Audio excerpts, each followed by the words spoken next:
ഊട്ടിയിൽ വന്ന് നമ്മൾ EV ചാർജ് ചെയ്യാൻ വേണ്ടി കയറിയതാണ്. അപ്പോൾ കഴിഞ്ഞ പ്രാവശ്യം നമ്മൾ വന്നപ്പോൾ നമ്മൾ 10-20 മിനിറ്റ് കൊണ്ട് സംഭവം ചാർജ് ചെയ്ത് ഇതാണ് നമ്മളെ ചാർജിങ് സ്റ്റേഷൻ. ടാറ്റ പവറിൻ്റെ ചാർജിങ് സ്റ്റേഷനാണ്.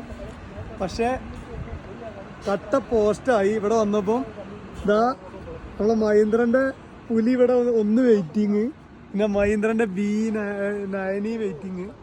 അങ്ങനെ നമ്മൾ പിന്നെ ഇപ്പോൾ അങ്ങനെ ചാർജിങ് സ്റ്റേഷനിൽ നമ്മളെ പിന്നെ വണ്ടിയും പിന്നെ മഹീന്ദ്രൻ്റെ ഒരു V6 അവിടെ ചാർജ് ചെയ്തുകൊണ്ടിരിക്കുന്നുണ്ട്. അപ്പോൾ 50 കിലോ വാട്ടിൻ്റെ ചാർജറാണ് ഇവിടെ ഉള്ളത്. പക്ഷേ ഇപ്പോൾ നമുക്ക് 2 വണ്ടി കണക്ട് ചെയ്തുകൊണ്ട് ഓൺലി 25 കിലോ വാട്ടാണ് ഇപ്പോൾ കിട്ടിക്കൊണ്ടിരിക്കുന്നത്. അപ്പോൾ നമ്മൾ വിചാരിച്ച സമയത്ത് എന്തായാലും ചാർജിങ് പൂർത്തിയാക്കാൻ പറ്റിയില്ല. ഊട്ടിയിൽ വന്നാൽ ചാർജിങ് ചെയ്യേണ്ട ആളുകൾ മനസ്സിലാക്കിക്കോളി, ഇതാണ് ഊട്ടിയിലെ ചാർജിങ് പോയിന്റ്. ഈ റിസോർട്ടിൻ്റെ പേരെന്താ? വില്ലീസ് ഹോം സ്റ്റേ എന്ന് പറഞ്ഞിട്ടുള്ള ഒരു റിസോർട്ടിൻ്റെ മുന്നിലാണ് ഉള്ളത്.